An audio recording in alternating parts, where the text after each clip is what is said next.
नमस्कार, आदाब। मैं हूं मोहम्मद इमरान। उत्तर प्रदेश के चुनाव को लेकर तरह तरह के कयास लगाए जा रहे हैं। जानकार कहते हैं कि सीएम योगी हैट्रिक लगाने वाले हैं। ऐसे में एक सवाल और खड़ा हो जाता है। वो सवाल है, क्या मुख्यमंत्री योगी आदित्यनाथ भविष्य के प्रधानमंत्री होंगे? क्या वो प्रधानमंत्री नरेंद्र मोदी की कुर्सी पर विराजमान होंगे? ये कई सवाल हैं जो आजकल जनमानस में उठ रहे हैं। दरअसल मुख्यमंत्री योगी आदित्यनाथ अब अपनी छवि केवल प्रदेश तक ही सीमित नहीं रखना चाहते, देश तक ही सीमित रखना नहीं चाहते, बल्कि अब इंटरनेशनल स्तर पर वो अपनी छवि को डेवलप कर रहे हैं।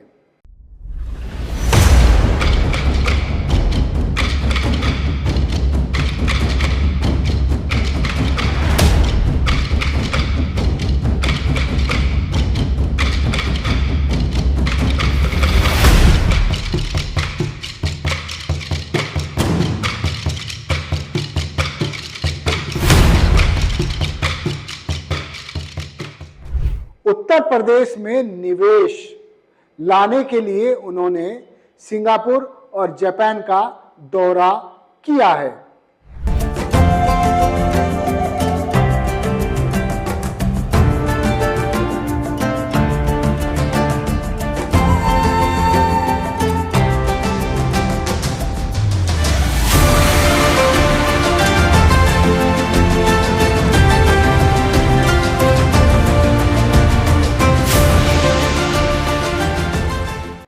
इस सबके बीच प्रधानमंत्री नरेंद्र मोदी इजराइल दौरे पर हैं।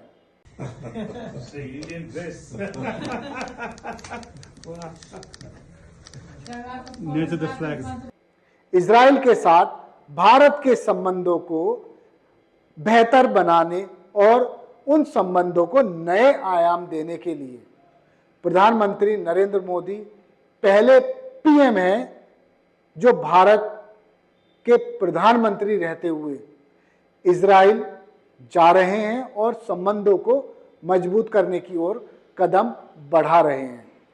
प्रधानमंत्री नरेंद्र मोदी का दौरा अलग मायनों से देखा जाए तो ये काफी अहम है, क्योंकि इजराइल कई मुस्लिम देशों से सीधे सीधे युद्ध के कगार पर है, लेकिन भारत का लेना देना युद्ध से नहीं है, बल्कि भारत ने अपना स्टैंड आतंकवाद को लेकर स्पष्ट कर दिया है।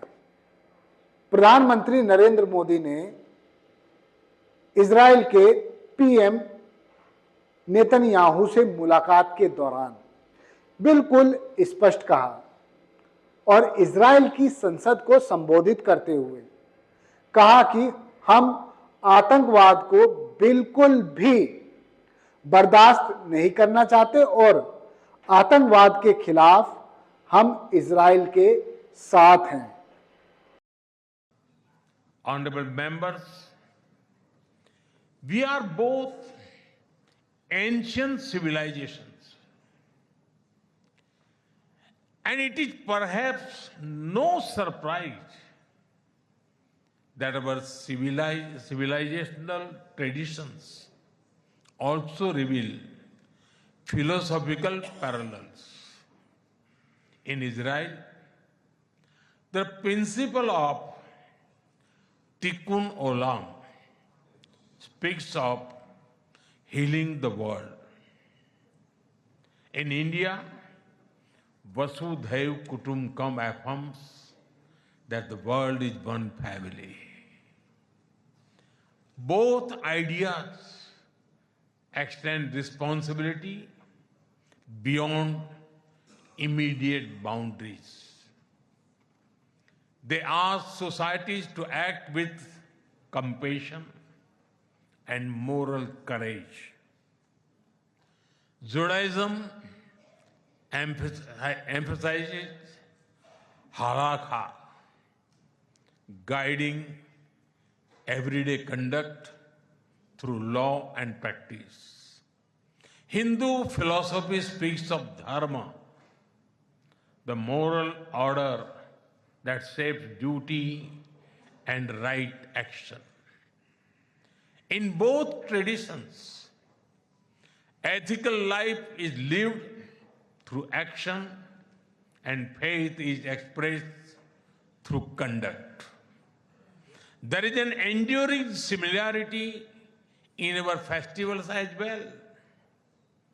You celebrate Hanukkah with the warm glow of candles. Around the same time, we celebrate Diwali, the festival of lights, with the gentle radiance of lamps. Soon, India will celebrate the festival of Holi, filled with happiness and color. And around the same time, Israel will also celebrate Purim with enthusiasm and joy.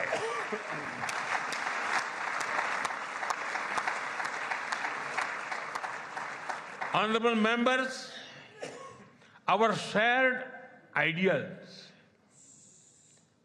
are the deep foundations that give strength to our modern partnership.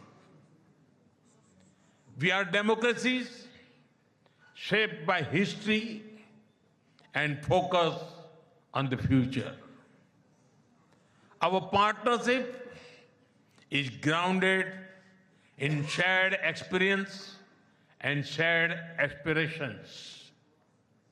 Our strong partnership not only serves national interests, but also contributes to global stability and prosperity. Let us ensure that the friendship between India and Israel remains a source of strength in an uncertain world. उनका ये भाषण काफी अहम माना जा रहा है और कहा जा रहा है कि इजराइल भारत को अपने महंगे हथियार बेच पाएगा। एक बहुत बड़ी डील भारत इजराइल से कर सकता है। भारत इजराइल को कुछ दे नहीं रहा, बल्कि इजराइल भारत को बेचना चाहता है अपने हथियार। आयरन डोम आपने सुना होगा। आयरन डोम का मतलब ये नहीं कि कोई आयरन का, कोई लोहे का कोई डोम है, बल्कि आयरन डोम उस प्रणाली का नाम है जो दूसरे देशों से आने वाली मिसाइलों को ऊपर ही नष्ट कर देती है, यानी आसमान से आसमान में ही मार गिराती है। आयरन डोम के अलावा इजराइल के पास आधुनिक तकनीक से लैस हथियार हैं जिनको भारत लेकर अपने आप को और शक्तिशाली बना सकता है। लेकिन Honorable members, India's connection to this land is also written in blood and sacrifice. During the First World War, more than 4,000 Indian soldiers laid down their lives in this region. The cavalry charge at Haifa in September 1918 remains a significant chapter in military history. Major Thakur Dalpat Singh, remembered as the hero of Haifa, symbolized the shared history. During my last visit, I was deeply moved to pay my respect at the Haifa Memorial for Indian soldiers. Honorable members, last month, the world marked the International Holocaust Remembrance Day. The Holocaust stands as one of humanity's darkest chapters. Yet, even in those turbulent years, some acts of humanity stood out. The Maharaja of Navanagar in Gujarat, also known as the Jam Sahib, offered refuge to Polish children, including Jewish children who had nowhere else to turn. I am told that a statue of Jam Sahib was unveiled in Moshav Nevatim recently. Thank you. Thank you for this honor and remembrance. Bharat को इसके लिए Israel को पैसा देना होगा। हम trade जरूर कर रहे हैं, लेकिन एक तरफा ट्रेड ज्यादा है। अब बात हम सीएम योगी आदित्यनाथ की करें तो सीएम योगी आदित्यनाथ भी पीएम मोदी की राह पर ही चल रहे हैं। जिस तरह से प्रधानमंत्री नरेंद्र मोदी विदेशी दौरे करते हैं, ठीक उसी तरह चुनाव से पहले मुख्यमंत्री योगी आदित्यनाथ भी विदेशी दौरे कर रहे हैं।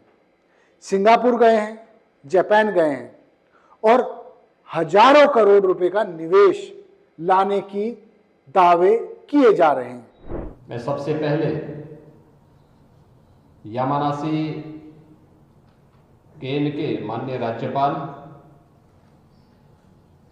और उनकी पूरी टीम के प्रति हृदय से आभार व्यक्त करता हूं कि आज उन्होंने मुझे और मेरे सभी सहयोगियों को यामानासी प्रांत को नज़दीक से देखने, जानने और आप सबके साथ संवाद करने का अवसर दिया है। मैं इस अवसर पर आप सभी का हृदय से अभिनंदन करता हूं, आप सभी का स्वागत करता हूं।